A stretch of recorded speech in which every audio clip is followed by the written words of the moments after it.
In Burkina Faso, Captain Ibrahim Traore's words are law. This does not imply that he acts in his own self-interest. Instead, he has promised to work for Burkina Faso's citizens up until he implements drastic changes that would fundamentally alter the nation. Burkina Faso has been exploited by its previous colonial master and other Western nations from its very independence. Captain Ibrahim Traore realized this, and he took the initiative to reclaim control of the nation's resources. Much like his ideal Thomas Sankara, he just issued an order nullifying 4 mining companies' permits. It should be noted that these international businesses have a history of abusing Burkina Faso's resources, particularly its gold reserves. They used the law as a tool, formed unfair deals, and provided advantages to the previous leaders in exchange for their long-term abuse. However, something had to give, and it was Captain Ibrahim Traore who put the final nail in the coffin. But what exactly were these 4 corporations doing that prompted Captain Ibrahim Traore to respond directly?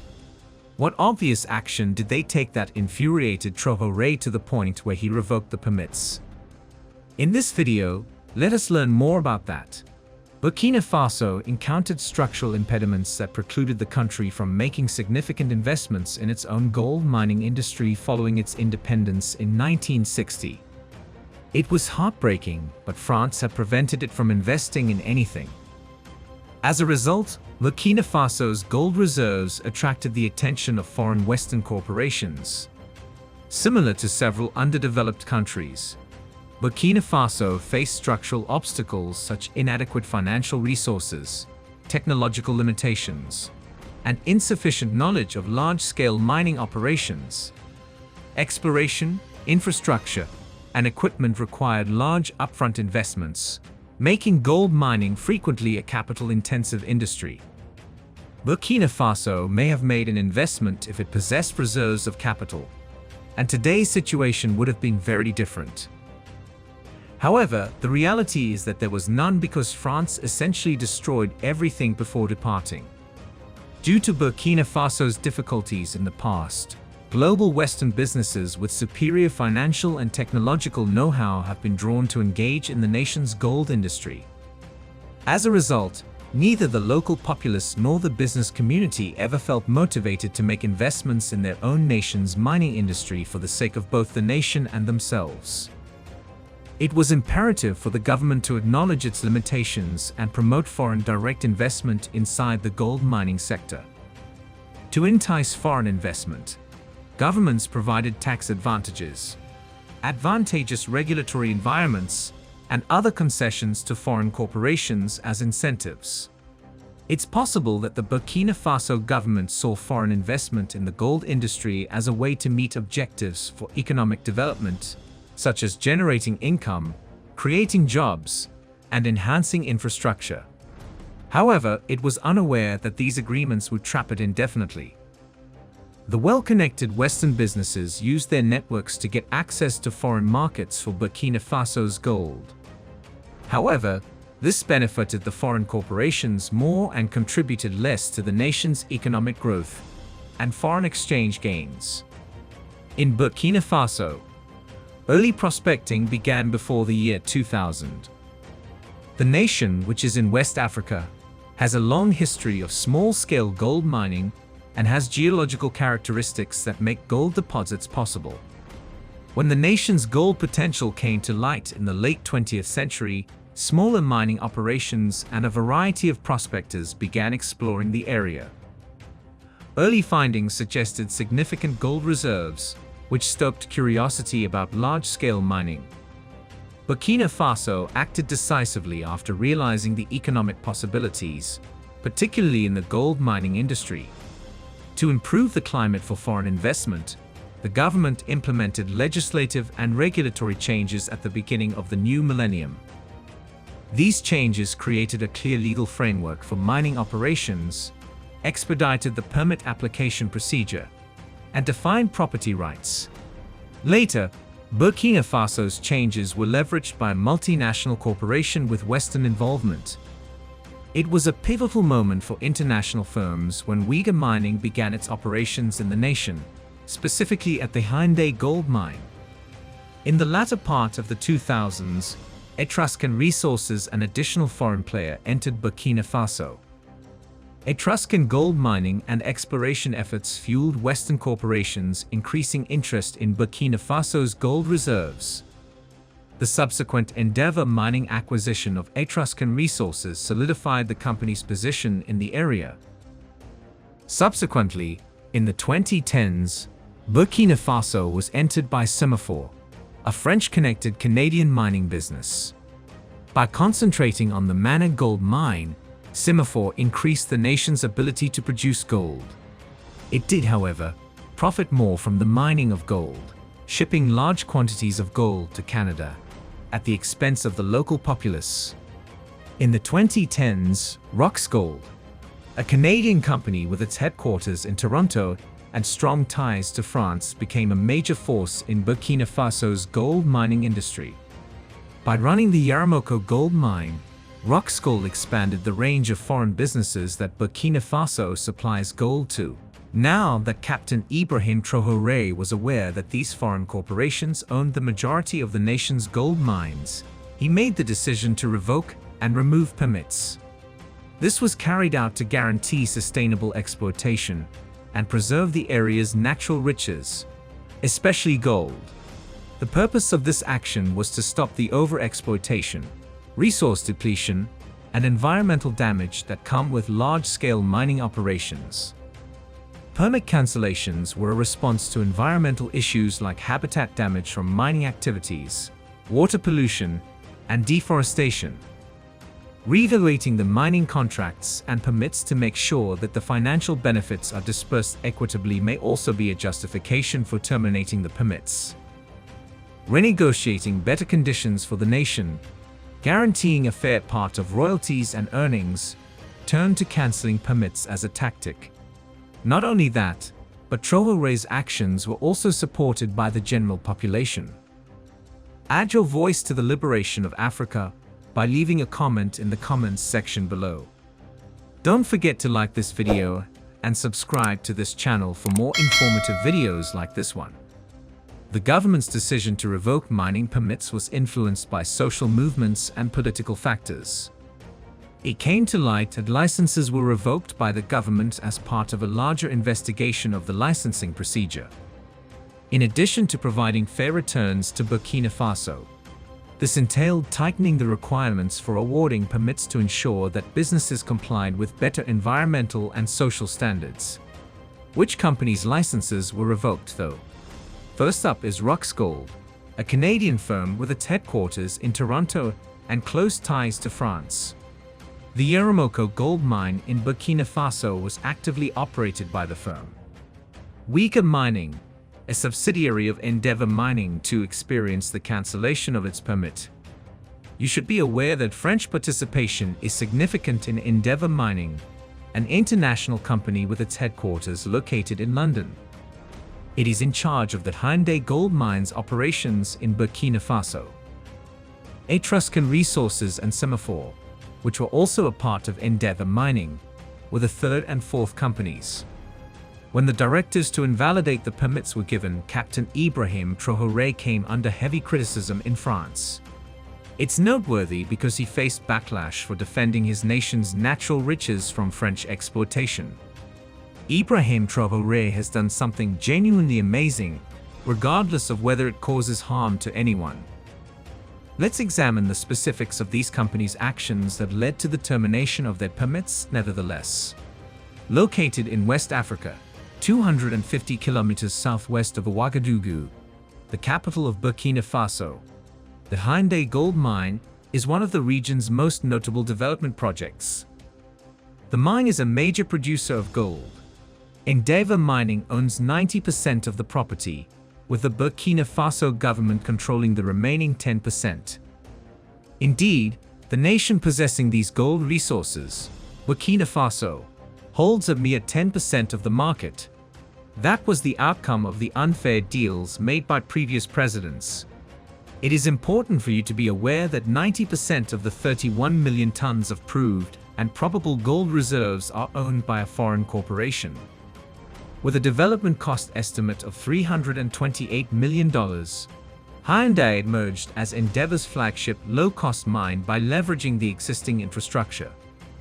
The mine's first production milestone was reached in the fourth quarter of 2017, having begun building the on-site infrastructure in June 2016. Covering 1,075 square kilometers of Burkina Faso's Burundian belt, the Hyundai project is expected to produce 190,000 ounces of gold annually over the course of its 10-year mine life. The majority of the mine's reserves, or 88% of them, are found in the Vindaloo deposit, with the remaining reserves being found in Buea and Dohan. Drilling and blasting are used in open-pit mining techniques at the Hyundai mine. The extracted ore is then sent to a processing facility that has a SABC comminution circuit, a gravity concentration circuit, and a carbon-in-leach circuit. A single toggle jaw crusher, a gravity concentration circuit, a seals circuit, and a SABC comminution circuit are all used in the processing. The tailings storage facility receives tailings from the industrial plant. A 1.5 kilometers unsealed route that was upgraded to a sealed, 9 meters wide road during mine development provides access to the project. An electricity line with a voltage of 225 kV that connects Ouagadougou to Côte d'Ivoire provides power to the processing plant. To address the project's water needs, 2 dams were built, one for water harvesting and the other for additional water storage. The feasibility study was led by Lycopodium Minerals with assistance from Q Consulting. Social and environmental studies were carried out by Geneva and Orway Mineral Consultants. Komatsu signed a $38 million contract to provide the mining fleet, while Autotech was awarded a $13 million contract for process equipment and services. Join up. Afterwards, Endeavour Mining formally declared that it had sold its 90% share for almost $300 million in the Burkina Faso gold mines, Boungou and Wagnion. This choice was in line with the company's strategy realignment to put a larger priority on assets of superior quality. Under the leadership of West African entrepreneurs, the buyer, Lilium Capital subsidiary Lilium Mining, functions as an investment vehicle with a focus on frontier and African markets. The total consideration for these mines, which Endeavour categorized as Nanka, included both upfront and backdated cash payments. In addition, Endeavour kept royalties on the gold sold from both mines, totaling 4% of the net smelter return. Over the course of its productive life, Boungou was predicted to earn $52 million, while Wagnion was predicted to contribute $41 million. Due to the sale, Endeavour had to revise its full-year gold production projection, which was previously expected to be between 1.325 and 1.425 million ounces. The revised range was 1.06 to 1.135 million ounces. The all-in sustaining costs were also adjusted, showing an improvement of $45 per ounce to $895, $950 per ounce. The corporation reiterated its commitment to maintaining production at Hyundai, which has been in operation since 2017, with an output goal of more than 250,000 ounces per year for a lifespan of more than 10 years. Interestingly, Endeavour launched an attempt to acquire Kinross Gold, a move that was rejected by the Canadian business. The deal demonstrated Endeavour's determination to remove itself from Burkina Faso gold mining. Furthermore, in 2020, Simofo Incorporated, a Canadian mining company involved in gold production and exploration projects in West Africa, had a major transformation upon being purchased by Endeavour Mining. Beginning on September 1, 2018, Simofo, the proprietor and manager of the third biggest gold mine in Burkina Faso, achieved commercial production at the Boungou mine.